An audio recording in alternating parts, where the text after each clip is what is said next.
नजर असेलच बोलूयात पुढच्या मोठ्या बातमीकडे। मतमोजणीच्या पार्श्वभूमीवर मुंबईमध्ये निवडणूक यंत्रणा सज्ज झाली आहे। शिवडीतील निवडणूक केंद्रावर सुद्धा मोठा पोलीस बंदोबस्त तैनात करण्यात आलेला आहे। कोणताही अनुचित प्रकार घडू नये यासाठी पोलीस यंत्रणा आता दक्ष झाली आहे।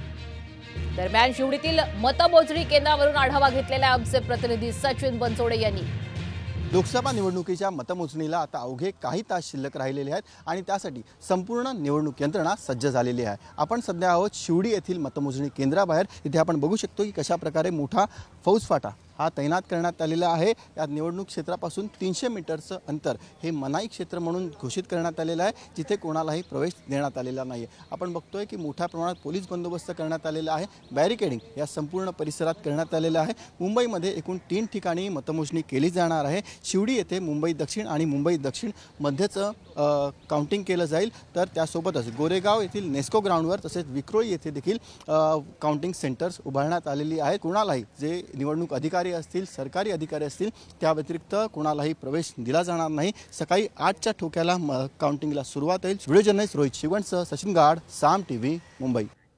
लोकसभा निवडणुकीसाठी उद्या मतमोजणी होते, मात्र या मतमोजणीमध्ये गडबड होण्याची मवियाच्या नेत्यांना आता भीती वाटू लागली। त्यामुळे विरोधी पक्षाचे नेते दक्ष झालेत। मतमोजणीच्या पार्श्वभूमीवर मतमोजणी प्रतिनिधींना खास प्रशिक्षण देण्यात आलेलं आहे। यासाठी मवियातील पक्षांनी कार्यशाळा आणि प्रशिक्षण शिबिरांचं सुद्धा आयोजन केलं होतं। तर आपण पाहतोय उद्या 4 जूनला आता लोकसभा निवडणुकीसाठी मतमोजणी प्रक्रिया संपूर्ण देशात पार पडेल। मात्र याच पार्श्वभूमीवर आपण पाहतोय की आता मवियाच्या नेत्यांना भीती वाटते आणि त्यामुळेच मतमोजणीमध्ये गडबड होऊ नये यासाठीच आता दक्षता घेतली जाते। नाही, आम्ही सगळ्या ठिकाणी लक्ष ठेवून आहोत, बारकाईनं लक्ष आहे। अंतिम निकाल येईस्तोवर बाहेर पडायचं नाही, आहे तिथेच राहायचं। त्याच्या पद्धतीनं सुरुवातीलाच C-17 फॉर्मला टॅली करून घेतल्याशिवाय मतमोजणी करू नये।